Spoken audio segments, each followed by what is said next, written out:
Hello friends, good evening. Welcome to my YouTube channel math guide by Manoj Kumar. आज 9 फरवरी 2021 को shift 1 में जो भी क्वेश्चन पूछे गए हैं उसका मैथ एनालिसिस कर रहे हैं। मैथ सेक्शन का एनालिसिस करते हैं। तो देखिए क्वेश्चन नंबर फर्स्ट। आपको ये ध्यान रखना होगा कि जो भी क्वेश्चन हम कराएंगे वो सभी का एक्स्ट्रा फैक्ट भी देंगे और सॉल्यूशन स्पीड में करेंगे। तो जो भी क्वेश्चन होगा 11th क्लास से पूछा गया है। कुछ क्वेश्चन इनवर्स ट्रिगोनोमेट्री आप जानते होंगे, जैसे sine inverse x, cos inverse x होता है, तो उसका एक्स्ट्रा फैक्ट इसमें देंगे, मतलब जो आपको और आना चाहिए। तो देखिए question number first, cos sec inverse x plus cosec inverse x का मान क्या होगा। तो इसके जगह पर आपके प्रश्न में क्या क्या रह सकता है तो ये फॉर्मूला आपको पता होना चाहिए। सबसे पहले sine inverse x plus cos inverse x, इसका मान होता है पाई बटे 2। पाई बटा 2 को 90 डिग्री भी लिख सकते हैं। उसी प्रकार से साइन इनवर्स एक्स को लिख सकते हैं cosec inverse x plus sec inverse x, इसका भी यही फॉर्मूला होता है पाई बटे 2। और एक होता है tan inverse x plus cot inverse x, इसके भी होता है पाई बटा 2। पाई बटा 2 का मतलब आपको पता होना चाहिए कितना होता है, 90 डिग्री। तो ये तीनों में से कोई भी एक रह सकता है, ये तीनों को आपको रिमेंबर रखना है, हर हाल में ये आपको ध्यान रखना है। तो यहां पर हम लिख सकते हैं कॉस, इसका मान कितना होता है पाई बटा 2, मतलब 90 डिग्री। तो कॉस यहां पर लिख सकते हैं 90 डिग्री, और कॉस 90 का मान कितना होता है 0। तो इस प्रकार से इस प्रश्न का आंसर 0 होगा। अगर जो यहाँ पर रहता tan inverse x plus cot inverse x, तब भी होता cos 90 बराबर 0। यहाँ पर अगर जो ये रहता sin inverse x plus cos inverse x, तब भी होता 90 डिग्री, मतलब cos 90 0 होता। ये आपको ध्यान रखना है। अब क्वेश्चन नंबर सेकंड पूछा गया है, इजी क्वेश्चन है, साइन इनवर्स 1 बटा √2 का मान क्या होगा, ये पूछा गया है। तो ऐसे प्रश्न को सिंपल बनाते हैं। जब भी आपके प्रश्न में यहाँ पर प्लस रहे तो डायरेक्ट बना सकते हैं कि साइन में किसका मान 1 बटा √2 होता है, तो 45 डिग्री का। तो 45 डिग्री आपका आंसर होगा। अगर जो रेडियन में बोलेगा तो पाई बटा 4 रेडियन होगा। जो भी ऑप्शन रहेगा बना सकते हैं। लेकिन यही प्रश्न में अगर जो रहता कि साइन इनवर्स यहाँ पर रहता -1 बटा √2, तो इसे कैसे बनाते हैं। तो अगर जो ये रहता क्वेश्चन, तो आपको कैसे बनाना होता है, तो आपको 2-3 रूल और बताते हैं। साइन इनवर्स माइनस एक्स क्या होता है, माइनस साइन इनवर्स एक्स। तो यहाँ पर देखिए साइन इनवर्स -1 बटा √2 को लिखेंगे, माइनस आगे कर देंगे और साइन इनवर्स 1 बटा √2। अब माइनस ये है और साइन इनवर्स 1 बटा √2 का मान कितना होता है 45 डिग्री या पाई बटा 4 रेडियन। तो माइनस पाई बटा 4 आपका आंसर होगा। साइन इनवर्स एक्स का रेंज कितना होता है, जो भी पूछ सकता है। तो साइन इनवर्स एक्स का रेंज होता है, आपको पता होना चाहिए कि -90 से +90, ये आपको पता होना चाहिए। या ऐसे भी लिखा जा सकता है कि पाई बटा 2 से पाई बटा -पाई/2 से +पाई/2। अगर तो cos इनवर्स यहाँ पर रहे तो cos इनवर्स एक्स का रेंज क्या होता है, cos इनवर्स एक्स का रेंज होता है 0 से पाई, दैट मींस 0 से 180 डिग्री। अगर जो यहाँ पर tan इनवर्स रहे तो tan इनवर्स एक्स का रेंज क्या होता है, tan इनवर्स एक्स का रेंज होता है स्मॉल ब्रैकेट में -पाई/2 से पाई/2। ये भी आपसे पूछ सकता है। और भी आपको ये ध्यान रखना है। तो यहाँ पर हम ये मिटाकर लिख रहे हैं। यहाँ पर cos इनवर्स अगर जो -x पूछे तो होता है pi minus cos inverse x, और भी सेक इनवर्स x -x पूछे तो क्या होता है pi minus sec inverse x। और एक पाई में होता है जैसे cosec इनवर्स, यहाँ पर लिखते हैं cot इनवर्स -x, एक होता है cot इनवर्स -x। अगर जो पूछे तो ये भी होता है pi minus cot inverse x। तो ये अगर जो माइनस वाला पूछे तो ये भी आपको ध्यान रखना है। और इसे छोड़कर जो भी बचा, जैसे हम यहाँ पर लिख रहे हैं साइन इनवर्स -x, तो साइन इनवर्स -x तो माइनस साइन इनवर्स ही होता है। और इसका उल्टा भी यही होता है, cosec इनवर्स -x रहेगा तो माइनस cosec इनवर्स x ही होगा। लेकिन अगर जो ये cot इनवर्स -x रहेगा तो pi minus cot inverse x होगा। और भी एक आपको बताते हैं, जैसे tan इनवर्स अगर जो -x है तो ये क्या होता है माइनस tan इनवर्स x होता है। तो ये आपको ये तीनों अलग है और ये तीनों अलग है। तो इसका पैटर्न पर पूछेगा तो आपको बताना होगा। जैसे यहाँ पर एक क्वेश्चन हम आपको करा रहे हैं, क्वेश्चन भी आपको आना चाहिए। देखिए ध्यान से क्वेश्चन, इसके लिए हम कराते हैं cos इनवर्स, यहाँ पर हमने लिखा माइनस, कोई भी हम यहाँ पर लिख देते हैं। जैसे यहाँ पर लिख रहे हैं √3/2, कितना लिखें, इसका मान कितना होगा, cos इनवर्स -√3/2 का मान क्या होगा। संजोग बस ये पूछ सकता है। तो cos इनवर्स -x के लिए क्या होता है pi minus cos inverse x। तो इसे लिखेंगे pi minus cos inverse root 3/2। अब पाई माइनस कॉस में किसका मान रूट 3/2 होता है, तो कॉस 30 डिग्री होता है रूट 3/2, तो 30 डिग्री को लिखते हैं पाई/6। अब यहाँ पर 90 में से 30 डिग्री घटाएंगे तो 60 डिग्री बचेगा, तो यही आपका आंसर होगा। क्यों होगा आंसर, क्योंकि ये रेंज में होता है किसके किसके, मतलब 0 डिग्री से कितना होना चाहिए, मतलब ये आपको पता है 0 से ही होना चाहिए 180 के बीच में, मतलब 0 डिग्री से 180 डिग्री के बीच में होना चाहिए, तो 60 डिग्री पड़ता है ना 0 से 180 के बीच में, तो ये आपका आंसर होगा। तो इस प्रकार आपको इनवर्स का जो भी क्वेश्चन पूछेगा इस वैरायटी का तो आप बना सकते हैं। ये फार्मूला आपको मेमोराइज रखना है, ये भी और ये भी। नेक्स्ट क्वेश्चन देखते हैं आप, क्वेश्चन नंबर देखिए 3, ये भी इजी क्वेश्चन है। ये फार्मूला पर है a प्लस बी या a माइनस बी का होल स्क्वायर पर। तो ऊपर देखिए हम 0.2 को अगर जो a मानते हैं और 0.02 को b मानते हैं, तो दिख रहा होगा कि क्या है 0.2 माइनस 0.02 का होल स्क्वायर बटे कितना है 0.36। अब इसे घटाइएगा तो इस प्रकार से हम घटा देते हैं, मतलब a माइनस बी यहाँ कर रहे हैं, तो 0.20 भी से लिख सकते हैं 0.2 को, में से घटाइए 0.2, तो घटाइएगा तो क्या हो जाएगा, यहाँ पर से 10 में से 2 जाएगा तो 8 और यहाँ 1 हो गया, मतलब 0.18 होगा। तो यहाँ पर हम लिखेंगे 0.18 का होल स्क्वायर बटे 0.36। अब एक स्टेप और बढ़ा रहे हैं, 0.18 गुना 0.18 लिख देंगे इसे बटे 0.36। ये पॉइंट्स 2 अंक है, यहाँ भी पॉइंट करके 2 अंक है, तो कैंसिल हो जाएगा, 18 दूनी 36, दशमलव हटाएंगे तो नीचे फिर 100 होगा, और ये 2 नंबर 18, तो 9/100, 9/100 को हम लिख सकते हैं कितना, 9/100 को इस प्रकार से लिख सकते हैं 0.09। तो इस प्रश्न का आंसर होगा 0.09। सिंपल एप्लीकेशन था, a माइनस बी का whole square, a plus B का होल स्क्वायर था। क्वेश्चन नंबर देखिए 4। क्वेश्चन नंबर 4 में क्या कह रहा है वो भी आपको समझ में आना चाहिए। ये इजी क्वेश्चन है। क्वेश्चन बोल रहा है कि किसी त्रिभुज एबीसी में, मतलब ये कोई ट्रायंगल है जिसका नाम दे देते हैं ए बी और सी, इस प्रकार से। तो कोण a माइनस बी बराबर कितना आपके प्रश्न में लिखा है, कोण a और माइनस बी बराबर 12 डिग्री लिखा है। फिर प्रश्न में लिखा है आपके कि कोण c बटा कोण b बराबर 4/1 है।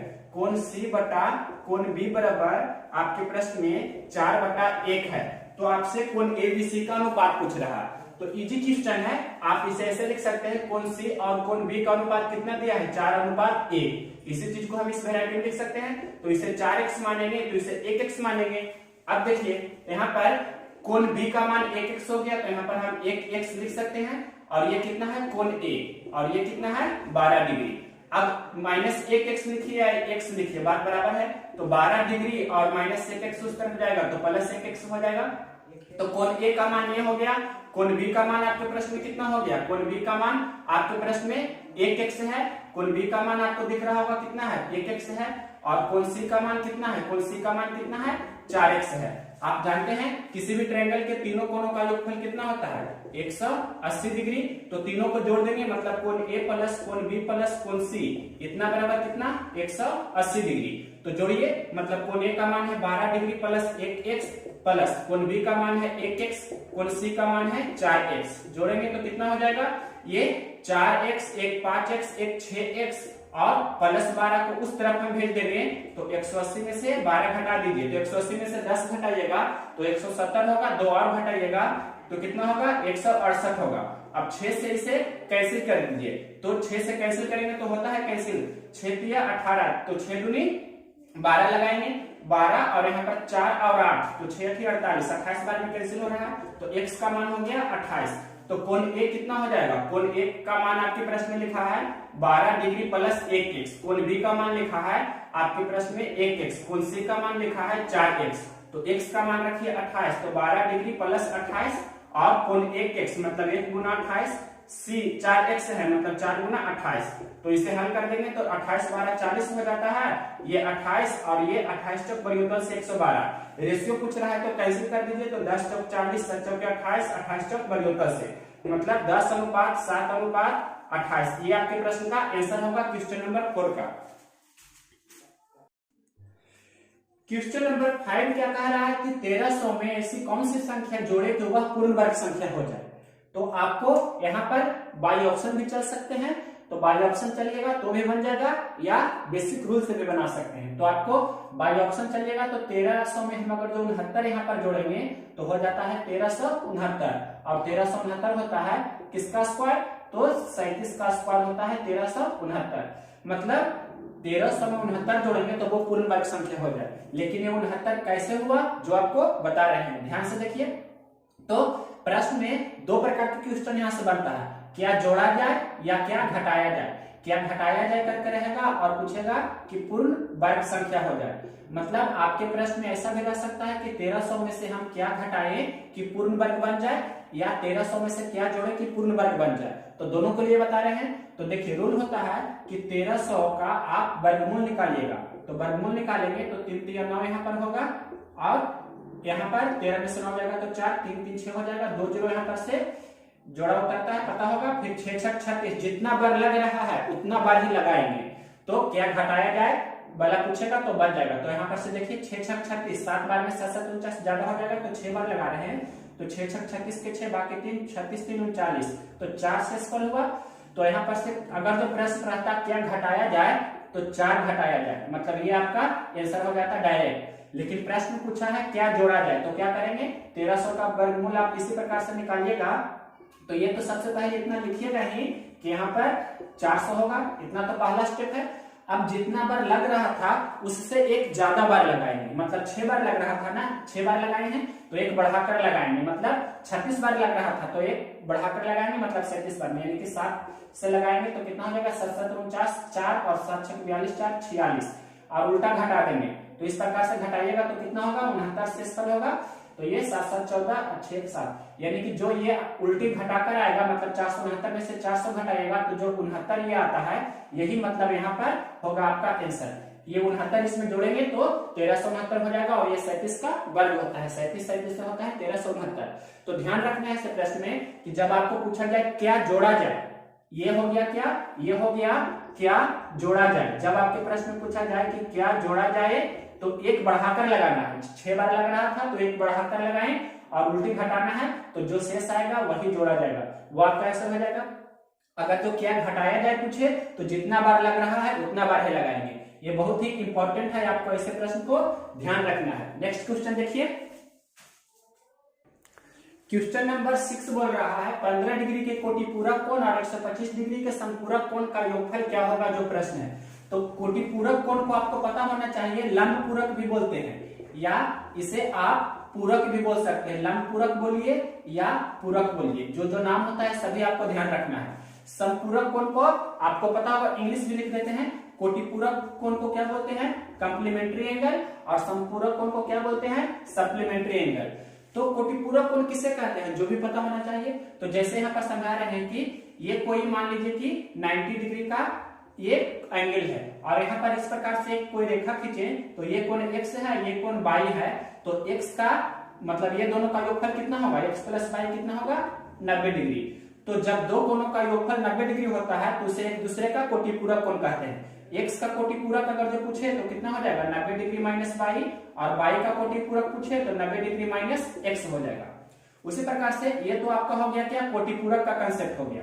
अब समपूरक का कंसेप्ट समझिए क्या होता है। तो कोई ये लाइन है, यहाँ पर 180 डिग्री का कोण बनता है, आपको ये पता होगा इस प्रकार से।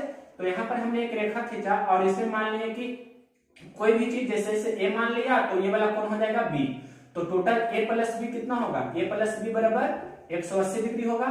तो a और b एक दूसरे का क्या कहलाएगा, सप्लीमेंट्री एंगल, समपूरक कोण। तो a का समपूरक पूछेगा तो 180 डिग्री माइनस b होगा। अगर जो b का समपूरक पूछेगा तो क्या होगा, b का समपूरक होगा 180 डिग्री माइनस a। तो ये हो जाएगा समपूरक के लिए फॉर्मूला या नियम, जो भी कहिए, बेसिक कंसेप्ट। और कोटि पूरक के लिए ये वाला। तो 15 डिग्री का कोटि पूरक क्या होगा, तो 15 डिग्री का कोटि पूरक होगा तो 90 डिग्री में से 15 डिग्री घटा देंगे तो वही होगा 90 डिग्री का कोटि पूरक, प्लस 125 डिग्री का समपूरक क्या होगा, तो समपूरक मतलब 180 में से घटाना है, तो 180 डिग्री में से 125 डिग्री घटा दीजिए, यही आपका हो जाएगा 125 डिग्री का समपूरक। इसी का आपको सॉल्यूशन करना है, बनाते वक्त मात्र इतना ही आपको ध्यान रखना है। तो देखिए इसे हल कर लीजिए, सिंपल है। तो जैसे चाहे जोड़ सकते हैं, प्लस या 90 में से आप 15 घटा दीजिए तो कितना हो जाएगा, 90 में से पहले 5 घटा दीजिए या 10 घटा दीजिए तो 80 में से 5 घटाइए तो 75 डिग्री हो जाएगा। डायरेक्ट भी लिख सकते हैं, 90 में से 15 डिग्री घटाएंगे तो 75 डिग्री होगा। तो 15 डिग्री का कोटि पूरक 75 डिग्री प्लस उसके बाद 125 डिग्री का समपूरक, तो 180 में से 125 घटाइए तो 180 में से पहले 120 घटा दीजिए तो कितना हो जाएगा 60 डिग्री। 5 और घटाइए तो 55 डिग्री हो जाएगा। मतलब 180 में से 125 घटाएंगे तो 55 डिग्री होगा, यानी कि 125 डिग्री का समपूरक कोण 55 डिग्री हुआ। 75 और 55 को जोड़ दीजिए, वही आपका आंसर हो जाएगा। तो 5 5 10 के 0 बाकी 1 7 5 12 1 13, यानी कि 120 डिग्री 130 डिग्री 130 डिग्री आपके प्रश्न का आंसर होगा। क्वेश्चन नंबर देखते हैं 7 नंबर क्वेश्चन क्या कह रहा है, यदि 3 संख्याओं का अनुपात 1 2 3 है और उनका मात्रा 12 है तो तीनों संख्याएं बताइए। 3 संख्या है, पहली संख्या है, दूसरी संख्या है और तीसरी संख्या है। ये तीनों संख्याओं का अनुपात है 1:2:3 और इसका मात्रा आपको 12 दिया है। तो यहाँ पर मात्रा कितना हो जाएगा, ये तीनों संख्या का मतलब HCF of first second and third number कितना हो जाएगा, 1 2 3 का HCF कितना हो जाएगा। तो 1 2 3 का HCF आपको पता होगा, अलग अलग संख्या रहता है तो इसका कॉमन फैक्टर 1 है तो इसका HCF 1 हो जाएगा। तो 1 यूनिट का वैल्यू आपके प्रश्न में 12 दिया है, मतलब HCF 12 दिया है। तो 1 में 12 से गुना करने पर 12 हो रहा है, तो तीनों संख्या पूछ रहा है तो मतलब इसमें भी आपको 12 से गुना करना होगा, इसमें भी 12 से गुना करना होगा और इसमें भी 12 से गुना करना होगा। तो संख्या हो जाएगा 12 24 और 36। ये आपके प्रश्न का आंसर हो जाएगा 12 24 36 तीनों संख्या है जिसका मात्रा है 12 दिया हुआ। क्वेश्चन नंबर देखिए 8 नंबर क्वेश्चन है, बहुत ही अच्छी क्वेश्चन है। किसी संख्या में 40 घटाने पर वह 60% हो जाती है तो वह संख्या बताइए। किसी संख्या में 40 घटाने पर, तो मान लें कि संख्या x है, इसमें 40 घटाते हैं तो वह कितना हो जाता है 60% हो जाता है। वह 60% हो जाता है, मतलब संख्या हो जाता है जो 60% हो जाता है। तो 60% को 60/100 लिख सकते हैं, मतलब 3/5। अब इसे हल कर सकते हैं तो x माइनस ये 3x/5 इस तरफ ले मतलब ला सकते हैं और -40 को उस तरफ लेकर जाएंगे तो +40। 5x में से 3x जाएगा, मतलब 2x/5 बराबर हो जाएगा 40। तो ये यहाँ पर से कैसे कर सकते हैं, 20 दूनी 40 और 20 25 100, यानी कि संख्या कितना हो गया 100। तो संख्या ही आपसे पूछ रहा था 100, आप इसे टेस्ट करके देख सकते हैं। तो टेस्ट कीजिएगा तो 100 में से 40 घटाइएगा तो 60 होगा और यहाँ 100 रखेंगे तो 100 का 60% 60 होता है, तो आपका संख्या 100 होगा जो एक्चुअल में आपका आंसर होगा। क्वेश्चन नंबर 8 के बाद देखिए 9। क्वेश्चन नंबर देखिए 9 नंबर क्वेश्चन क्या बोल रहा है, बहुत ही अच्छी क्वेश्चन है। ए बी से 50% कार्यकुशल है, सी ए और बी द्वारा किए गए समय का आधा समय लेता है, सी पूरे काम को 40 दिनों में पूरा करता है, तो ए बी और सी मिलकर उस काम को कितने दिन में पूरा करेंगे। प्रश्न में एक लाइन लिखा है कि सी पूरे काम को 40 दिनों में करता है, ये लिखा गया है। सी है जो किसी काम को कितना दिन में कर रहा है 40 दिनों में, और प्रश्न में यह भी लिखा है कि सी ए और बी द्वारा लिए गए समय का आधा समय लेता है, मतलब सी है जो आधा समय लेता है तो ए और बी उसका दुगना समय लेगा, यानी कि सी 40 दिन ले रहा है तो ए और बी कितना दिन लेगा 80 दिन लेगा। तो यहाँ पर से 40 और 80 का एलसीएम होगा, वही आपका टोटल वर्क होगा, तो 40 80 का एलसीएम होगा 80। अब 80 एलसीएम हो गया तो सी 40 दूनी 80, मतलब 2 के क्षमता से काम करेगा, 80 कम 80 ये 1 के क्षमता से काम करेगा।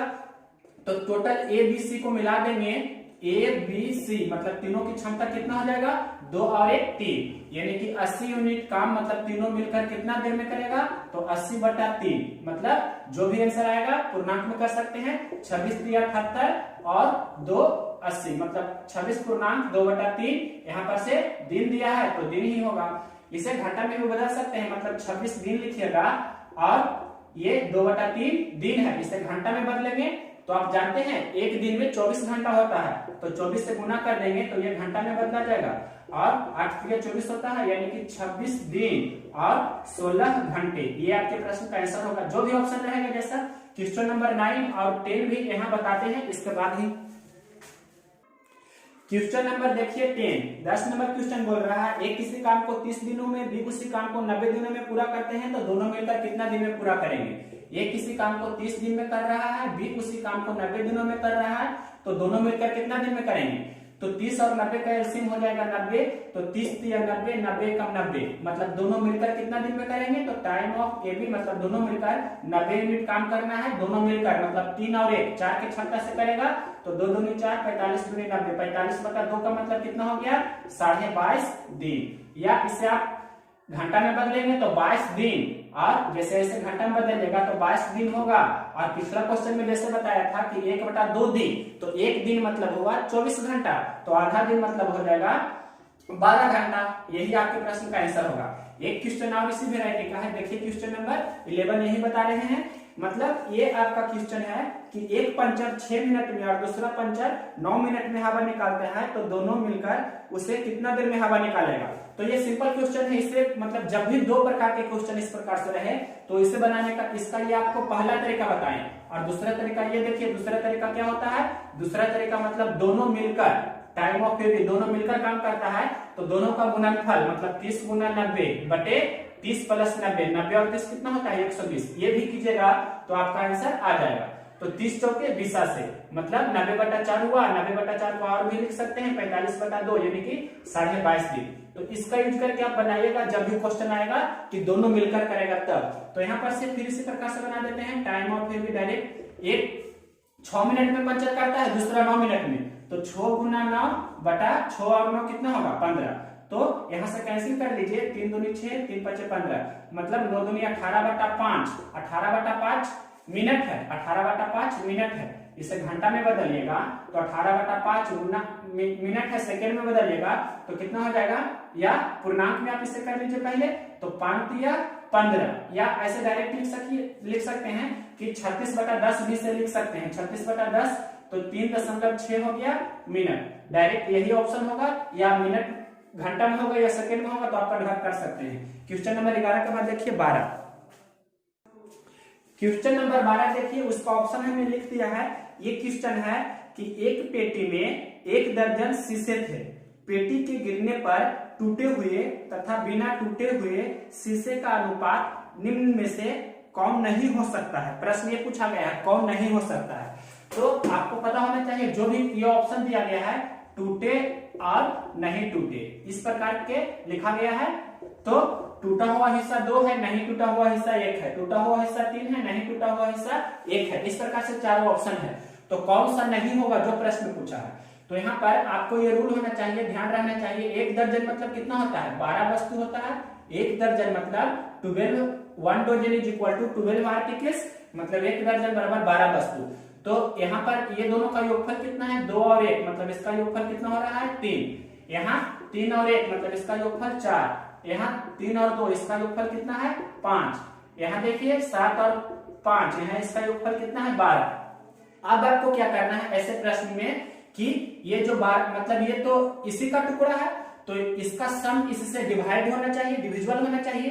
तो 12/3, 12/3 करेंगे तो पूरा पूरी कट रहा है 4, तो ये आपका होगा मतलब 3/4। तो ये भी मतलब 12/4 करेंगे तो ये भी 4 × 12 हो रहा है, और 12/5 करेंगे तो ये पूरा पूरा डिविजिबल नहीं है, मतलब तो कौन नहीं है वही पूछ रहा है। यहाँ पर देखिए 12/12 करेंगे तो ये भी एक बार में डिविजिबल है, तो जो कौन नहीं होगा वही आपसे प्रश्न पूछ रहा है। तो सी नंबर ऑप्शन आपका नहीं होगा, मतलब 12 टोटल है और जो भी ऑप्शन दिया गया है तो उसका योगफल जो आएगा तो इसका मल्टीपल होना चाहिए, या इससे हम इसमें भाग देंगे तो पूरा पूरी लग जाना चाहिए। मतलब 12 में हम कोई भी ऑप्शन का सम करेंगे, योगफल करेंगे और भाग देंगे तो पूरा पूरी भाग लग जाएगी, तो वो होगा, और जिसमें भाग नहीं लगेगा वो नहीं होगा।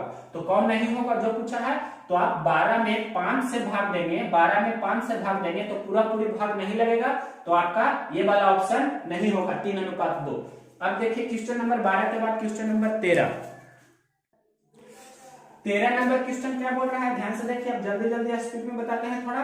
13 नंबर क्वेश्चन है आपके प्रश्न में, बहुत ही इजी क्वेश्चन है। क्वेश्चन बोल रहा है कि ट्रेन एक 3 किलोमीटर प्रति घंटा से कुछ समय में एक निश्चित दूरी तय करता है, और ट्रेन बी है जो 3.25 किलोमीटर मतलब 3.75 किलोमीटर प्रति घंटा के स्पीड से कुछ समय में वही दूरी को तय करता है। यदि समय का अंतराल आधा घंटा का हो तो उस निश्चित दूरी को बताइए। मतलब आप ऐसे प्रश्न को जानते होंगे बनाना, निश्चित दूरी निकालना है मतलब डिस्टेंस निकालना है, तो ऐसे प्रश्न को कैसे बनाते हैं, चालों का गुणनफल बटा चालों का अंतर गुना समय का अंतराल।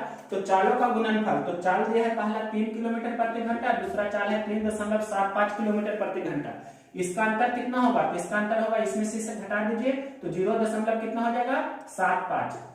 और समय का अंतराल, तो यहाँ पर जैसे देर रहता है, मतलब 5 मिनट देर से और 10 मिनट पहले, तो देर पहले रहता है तो 10 और 15 जोड़ते हैं, पहले देर रहता है तब भी जोड़ते हैं, पहले या देर रहता है तब अंतर को घटाते हैं। लेकिन प्रश्न में डायरेक्ट दिया गया है समय का अंतराल आधा घंटा है, तो आधा घंटा है तो यहाँ पर लिख देते हैं आधा घंटा।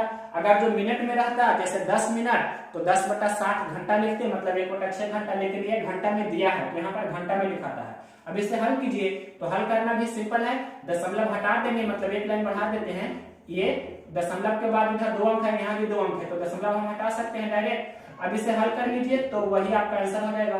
तो देखिए हल कर रहे हैं 25 से, या 25 या 75 और 25 से ये कैंसिल होगा, तो 25 से कम 25, 25 12 37 और 5, 25 25 से 15/2, 15/2 को बोल सकते हैं 15 कितना हो जाएगा 15/2, 15/2 को क्या बोलिएगा 7.5, तो 7.5 क्या हो जाएगा किलोमीटर। यही आपके प्रश्न का आंसर होगा। क्वेश्चन नंबर आपका ये था कितना 13। अब नेक्स्ट क्वेश्चन देखिए, क्वेश्चन नंबर 13 हो गया। क्वेश्चन नंबर इसके बाद देखिए 14 नंबर क्वेश्चन क्या बोल रहा है, जो 14 नंबर क्वेश्चन यहाँ बता रहे हैं, ऐसा मिटाकर बताते हैं। क्वेश्चन नंबर देखिए 14 नंबर क्वेश्चन क्या बोल रहा है, ये भी अच्छी क्वेश्चन है।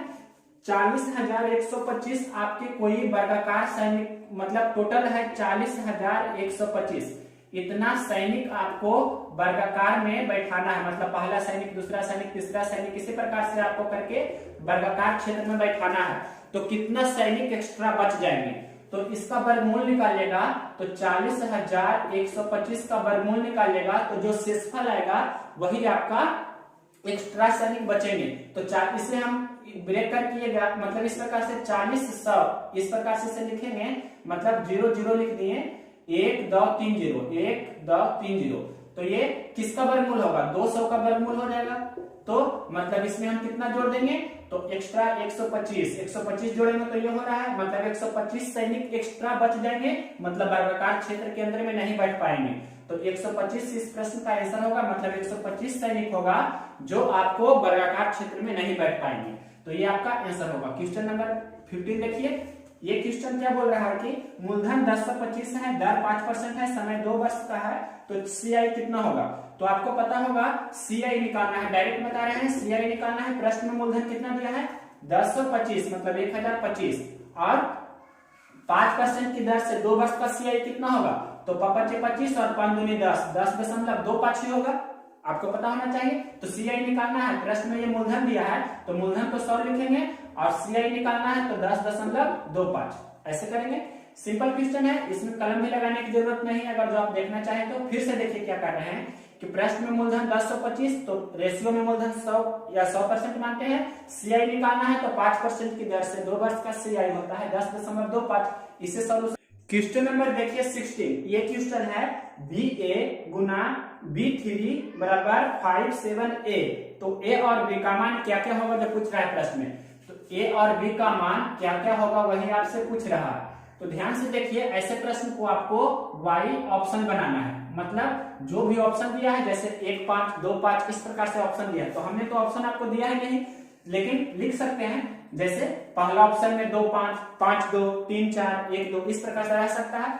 तो A का मान 5 लीजिएगा, B का मान 2 लीजिएगा, तो आपको सेटिस्फाई कर जाएगा। A की जगह 5 रख रहे हैं और B की जगह पर कितना रख रहे हैं 2 रख रहे हैं, तो 2 3 हो जाएगा। B की जगह पर 2 रखें, A की जगह पर 5 रखें, तो 25 गुना 23 कीजिएगा तो 575 हो जाएगा। 25 दिए 75 के 5 बाकी 7, 25 दूनी 50 और 7 57 हो रहा है, मतलब आपका A की जगह 5 और B की जगह पर 2 रखेंगे तो आपका आंसर हो जाएगा क्लियर। क्वेश्चन नंबर देखिए 17 नंबर क्वेश्चन क्या कह रहा है, इजी क्वेश्चन है ये भी। आपको सिर्फ इसमें ध्यान रखना ये है, जैसे देखिए 5% किसी वस्तु को 5% लाभ पर बेचते हैं और 8% हानि पर बेचते हैं, तो विक्रयमूल्य का डिफरेंस मतलब अंतर 104 रुपया है। तो वस्तु का क्रयमूल्य बताइए, मतलब 5% लाभ और फिर कितना है 8% हानि पर बेच रहे हैं, तो विक्रयमूल्य का अंतर 104 दिया है। तो यहाँ अंतराल कितना का होगा 8 5 13 का अंतराल होगा, मतलब 13% का। तो 13% का वैल्यू आपके प्रश्न में दिया है 104 रुपया। तो 1% का वैल्यू कितना होगा 104/13 यानी कि 13 चलो तल से 1% का वैल्यू 8 रुपया हो गया। और क्रैमुल का मतलब होता है 100%, तो 1% का मतलब 8 रुपया, तो 100% का मतलब कितना होगा 800 रुपया। तो यही आपका आंसर हो जाएगा।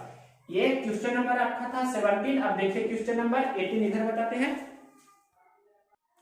18 नंबर क्वेश्चन कह रहा है कि 8x5x4 बीमा वाले रेफ्रिजरेटर में 2 सेंटीमीटर वाले कितने बर्फ के घन मतलब आइस क्यूब रखे जा सकते हैं या बनाए जा सकते हैं, जो भी क्वेश्चन है। मतलब साइज दिया है रेफ्रिजरेटर का 8x5x4 है। ये रेफ्रिजरेटर का साइज है, इसमें कितना घन रखा जा सकता है, तो मान लिया कि n घन रखा जा सकता है, 2 उसका साइड है घन का, तो घन का आयतन होगा 2 × 2 × 2 इस प्रकार से। अब इसे हल कर लीजिए तो 2 दूनी 4 दूनी 8 ये कैंसिल हो जाएगा, मतलब n का मान कितना होगा 40। सिंपल क्वेश्चन ये था। या कैसे भी बनाते हैं कि बड़ा का आयतन बटा छोटा का आयतन, मतलब 8 × 5 × 4 बटे 2 × 2 × 2 करते तभी आपका यही आता, वही चीज है। अब क्वेश्चन नंबर देखिए 19 नंबर क्वेश्चन है 294 में किस संख्या से गुना करें कि गुणनफल पूर्ण वर्ग संख्या हो जाए। 294 में कौन सी संख्या से गुना करें कि गुणनफल पूर्ण वर्ग संख्या हो जाए। ये इजी क्वेश्चन है। 294 का आपको फैक्टर करना है, तो 294 को आप लिख सकते हैं 2 × 147 पहले, फिर 147 को लिख दिए, 21 7 47 होता है, मतलब 7 × 21, और 21 को आप लिख देंगे कि 3 × 7 होता है या 7 × 3 होता है, तो 7 का तो पेयर है और 3 मतलब इसे लिख सकते हैं 7 का स्क्वायर, और ये 3 दूनी 6 हो जाएगा, तो 6 का जोड़ा नहीं है तो 1 6 हमें देना होगा इसमें, मतलब अगर जो 6 से गुना कर देंगे तो वो पूर्ण वर्ग संख्या हो जाएगा, क्योंकि 7 का स्क्वायर और 1 6 इसमें दे देंगे तो 6 का स्क्वायर भी हो जाएगा, तो ये आपका पूर्ण वर्ग संख्या हो जाएगा। यानी कि 294 में 6 से गुना करेंगे तो पूर्ण वर्ग संख्या हो जाएगी। 2 क्वेश्चन और है, देखिए क्वेश्चन नंबर 19 के बाद यहाँ बता रहे हैं आपका क्वेश्चन नंबर 20, या इसे मिटाकर बताते हैं। क्वेश्चन नंबर देखिए 20, इसका आपको माध्य माध्यक बहुलक तीनों पूछा है। जो भी क्वेश्चन पूछा गया है तीनों हम बता देते हैं। तो सबसे पहले इसका बहुलक बता रहे हैं। बहुलक क्या होता है, बहुलक मतलब मोड, तो मोड क्या होता है यहाँ पर आपको बता रहे हैं बहुलक। बहुलक वैसी संख्या होता है जो सबसे ज्यादा बार होता है, तो इसमें सबसे ज्यादा बार कौन है, 1 एक ही बार है, 2 2 बार है, 3 3 बार है, 4 2 बार है, 5 2 बार, 6 2 बार, 8 1 बार, तो सबसे ज्यादा बार कौन है 3 है। 3 है जो 3 बार है, तो इसका बहुलक कितना हो जाएगा, मतलब मोड आपका कितना हो जाएगा 3, ये आपका हो जाएगा आंसर अगर जो बहुलक पूछता तो। अब देखिए माध्य, तो माध्य क्या होता है, माध्य होता है जितना भी दिया रहता है सभी को योगफल करते हैं और टोटल जो संख्या है उससे भाग देते हैं। तो योगफल कीजिए सभी का, तो 1 2 3 3 2 5 5 3 8 8 3 11 11 3 14 14 4 18 18 4 22 22 और 5 5 10 22 10 32 32 और यहाँ पर 8 दे देंगे तो 32 और 8 40 और 6 से 12 40 12 52। एक बार फिर से जोड़ देते हैं, हो सके गलती भी हो सकता है। तो 2 1 3 3 2 5 5 3 8 8 3 11 3 14 4 18 4 22 5 27 27 5 32 32 6 38 38 और 6 44 और 8 52, ठीक है। अब कितना संख्या है टोटल संख्या, तो 1 2 3 4 5 6 7 8 9 10 11 12 13, तो 52/13 हुआ, तो 13 चौके 52, यानी कि आपका माध्य यानी कि मीन पूछता जिसे एवरेज भी बोलते हैं, तो आपका आंसर कितना हो जाता 4, ये आपका आंसर हो गया। अब आपको बता रहे हैं माध्यक, माध्यक कितना होगा, जो माध्यक को बोलते हैं मीडियन। मीडियन कैसे निकालते हैं, तो मीडियन निकालने के लिए जो भी दिया रहता है उसे बढ़ते क्रम में इंक्रीजिंग ऑर्डर में असेंडिंग ऑर्डर में सजाते हैं। तो ये तो बढ़ते क्रम में है, 1 2 3 4 5 6 8 बढ़ते क्रम में है ना। अब टोटल कितना संख्या हो गया था 13, तो बीच में जो पड़ेगा तो वही आपका क्या होगा मीडियन। तो यहाँ पर से 6 6 दोनों तरफ से मतलब छाट रहे हैं, तो 1 2 3 4 5 6 6 इधर से और 6 इधर से, 1 2 3 4 5 6, तो बीच में क्या बचा 4, तो यही आपका हो गया 4 हो गया क्या मीडियन, मतलब इसे बोल सकते हैं माध्यक। तो इस प्रकार से आप बना सकते हैं। और एक रूल होता है, ये भी आपको ध्यान रखना है कि बहुलक बराबर फार्मूला होता है 3 गुना माध्यक माइनस 2 गुना माध्य। बहुलक बराबर होता है 3 गुना माध्यक माइनस 2 गुना माध्य, या मोड बराबर 3 times of median minus 2 times of mean. ये भी आपको ध्यान रखना है। तो मोड क्वेश्चन नंबर 21 देखिए क्या कहना है कि 25% सांद्रता वाले 36 केजी में कितना केजी 80% मिलाएं कि मिश्रण 60% बन जाए। 25% है जो 36 केजी वाला है, मतलब 25% जो भी मिश्रण है वो 36 केजी टोटल है।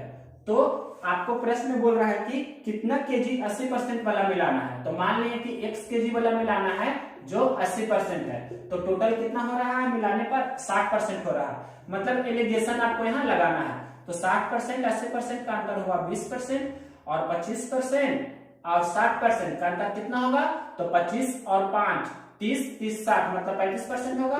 तो घटा मतलब यहाँ पर से 4 5 20 7 5 35, तो 4:7 होगा। तो 4 9 36 हो रहा है, 9 का मल्टीपल है मतलब 9 से गुना करने पर ये आ रहा है। तो 7 में मतलब 9 से गुना करेंगे तो 9 से 63 मतलब x का मान कितना हो जाएगा 9 गुना कितना 7 गुना 9 या 9 गुना 7 बोलिए एक ही चीज है। तो 63 केजी आपका आंसर हो जाएगा। एक क्वेश्चन 20